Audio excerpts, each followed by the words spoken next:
यावेळेस आपण प्रार्थना करणार आहोत की जे 7वं वचन आहे त्याच वचनाप्रमाणे की स्वच्छंदी, रागीटपणा, मद्यपीपणा, मारकीपणा आणि तिने पैसे मिळवणारी वृत्ती कशी येते. ज्यावेळेस माणूस, जसं की आपण आताच पाहिलं, पहिले तिमोथी 1 अध्याय आणि 19व्या वचनाचा पहिला भाग, की जो विश्वास आणि चांगला विवेक भाव सोडून देतो त्याच्या जीवनामध्ये स्वच्छंदीपणा येतो. आणि स्वच्छंदीपणामुळे रागीटपणा का येतो? कारण जे माझ्याकडे नाहीये ते दुसऱ्याकडे आहे, तर त्याचा राग, त्याचा द्वेष करायला लागतो माणूस. स्वतः तर त्याच्यासाठी मेहनत करणार नाही, त्यासाठी लागणारं कॉन्सिक्रेशन करणार नाही, पण तो त्या ठिकाणी का आहे, त्या चक्करमध्ये हे वैमनस्य उत्पन्न करणारा जो आत्मा आहे, जो कायनापासून आहे. कायनाने स्वतः तर चांगलं अर्पण आणलं नाही, पण ज्याने अर्पण आणलं त्याचा पण वध केला.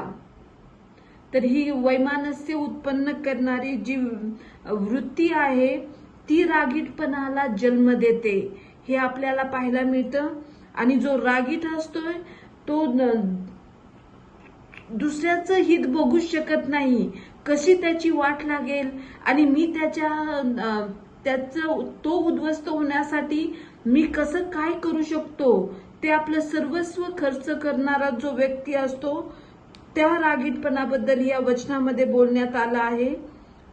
आणि मद्यपीपणा, दारूबाजी ना आपल्यामध्ये ना आपल्या मुलाबाळांमध्ये असणार, कारण आपल्या डीएनए मध्येच ते नाहीये.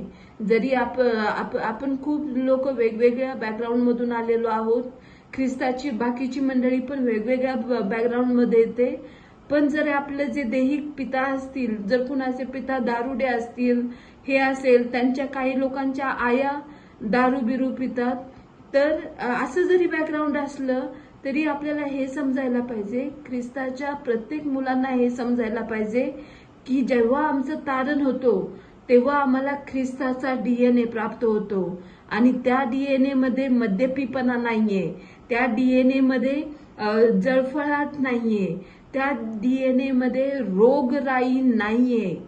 ही समज देवानी आपल्या प्रत्येक विश्वासणाऱ्यांना द्यावी, म्हणून आपण प्रार्थना करणार आहोत. ही गोष्ट आहे. आणि त्याचबरोबर आपण स्त्रियांसाठी यावेळेस प्रार्थना करणार आहोत. ही तर प्रार्थना करणार की वैमनस्य उत्पन्न करणारा आत्मा मंडळींमधून नाहीसा व्हावा, आपल्या वैयक्तिक जीवनामधून नाहीसा व्हावा. कारण जेव्हा आपला मित्र किंवा भाऊ उंच, त्याची चांगली वृद्धी होते, तो उपास प्रार्थना करतोय, तो कुणाला काही बोलत नाहीये, सांगत नाहीये, पण जर आपल्याला कळालं आणि त्याचा आपल्याला आनंद न होता अरे जळफळाट जर झाला, तर समजायचं की आपल्यामध्ये पण ती वैमनस्य उत्पन्न करणारी वृत्ती आहे, म्हणूनच आपण त्या भावाचा, बहिणीचा द्वेष करत आहोत. यावेळेस आपण स्त्रियांसाठी काही प्रार्थना करणार आहोत. त्यासाठी आपण 1 तिमोथी 2 अध्याय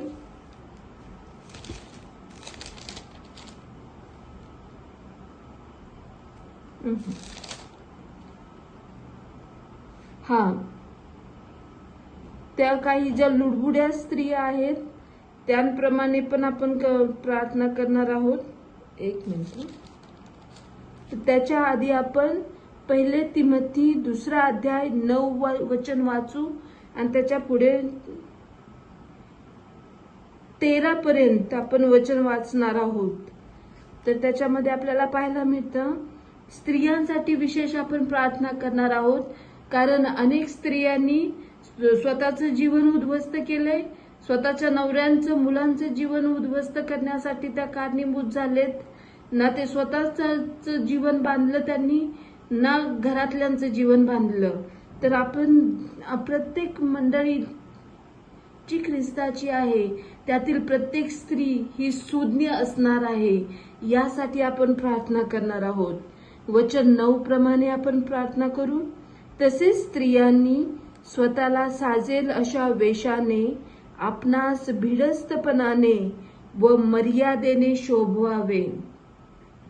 तोंडाचा वाचाळपणा हा आपला वाटा असणार नाही. वचन सोडून बाकीच्या सगळ्या गोष्टी घोकणे याच्यामध्ये आपल्याला हर्ष असणार नाही. ख्रिस्ताच्या निवडलेल्या ज्या स्त्रिया आहेत त्यांचा हर्ष याच्यामध्ये असणार नाही. यासाठी आपण प्रार्थना करणार आहोत. केस गुंफणे आणि सोने, मोते, मौल्यवान वस्त्रे ह्यांनी नव्हे. आता यावेळेस आपल्याला पाहायला मिळतं केस गुंफणे, सोने, मोते, मौल्यवान वस्त्रे ह्यांनी नव्हे. मग याचा अर्थ असा आहे का की प्रभूच्या ज्या मंडळींमधल्या स्त्रिया आहेत त्यांनी सोनं घालू नका, चांगली कपडे घालू नका, चांगले ते काय एक्सेसरीज असतात ते वापरू नका, असं आहे का? तर नाहीच आहे. तुम्ही जे तुम्हाला देवाने दिलंय, जे बेस्ट ऑफ द बेस्ट आहे ते घाला. पण प्रॉब्लेम कुठे येतो? ज्यावेळेस ते घालत असताना माणसामध्ये गर्व येतो. तुझ्यापेक्षा माझी पर्स किती चांगली, तुझ्या सॅन्डलपेक्षा माझी चप्पल किती चांगली, मी किती हजाराचे काय बोलतात ते ड्रेस घालते, किंवा मी किती सोनं हे करते. तू सोनं घातलं तर त्याच्यामध्ये काही प्रॉब्लेम नाहीये. कारण मी अशा गोष्टी पाहिलेत की ज्यावेळेस एका स्त्रीचा जो ड्रेस होता तो खूपच कमी पैशाचा होता आणि ते चमकीने भरला होता, पण ती स्त्री चांगल्या अंतकरण, कारण जे बेस्ट होतं ते तिला जिवंत देवाच्या घरात घालून जायचं होतं, देवाचा सन्मान करायचा होता. पण जी स्त्री जिने काय केलं, ज्याच्याकडे डायमंड आहे, डायमंड तर आपल्याला माहिती आहे खूप कॉस्टली असतात आणि ते खूप छोटे असतात, तर ते घालून जर कोणी 500च्या आतमधला जो ड्रेस घालतंय किंवा काय एक्सेसरी घालतंय तर त्याला नाव ठेवणं हा त्या जे कॉस्टली जिने घातलं आहे पण ज्याच्यामध्ये गर्व आहे आणि जळफळाट आहे, ही व्यक्ती जर अशा लोकांचा अपमान करते तर हे काही बरोबर नाहीये. तुमच्याकडे जे बेस्ट आहे ते घाला. स्त्रिया असो पुरुष असो, फक्त त्याचा गर्व येऊ देऊ नका, हेच प्रभूला सांगायचं आहे. कारण जर गर्व आला तर नाश ठरलेलाच आहे.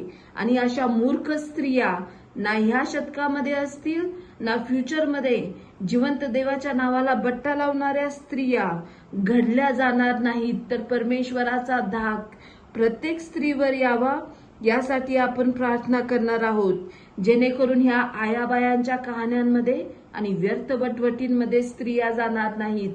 तर वचनाप्रमाणे आचरण करण्यासाठी देव त्या प्रत्येक स्त्रीला आणि आपल्यालाही कृपा पुरवेल. तर देवभक्ती स्वीकारलेल्या स्त्रियांना शोभते, तसे सत्कृत्यांनी आपणास शोभवावे. सत्कृत्य काय आहे? जे वचनामध्ये दिले आहे त्याप्रमाणे करा.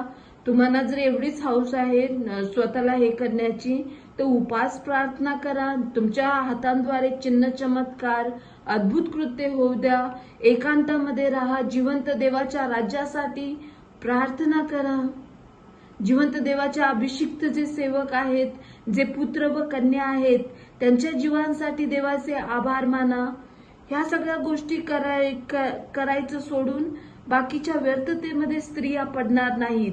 ना की टीनेजर्स मुली आणि ज्या तरुण मुली आहेत ह्या घमंडाने ताठ मानेच्या होणार नाहीत. कारण मान ताठ झाली की देव स्वतः ती ताठ मान मोडून टाकतो. हे आपल्याला पाहायला मिळते आणि मी त्याचे स्वतः साक्षी आहे की ताठ मानेला कसं खाली करायचं हे जिवंत देवाला चांगलं समजतं. स्त्रीने सर्वस्वी आधीनतेने निमूटपणे शिकावे. आता हे वचन असं आहे का की तू कुणाला वचन सांगू नको? तर नाही. तर स्त्रीने हे त्या स्त्रियांबद्दल सांगितलं की ज्यावेळेस वचन चालू असतं ते मधी मधी बोलतात. का बोलतात?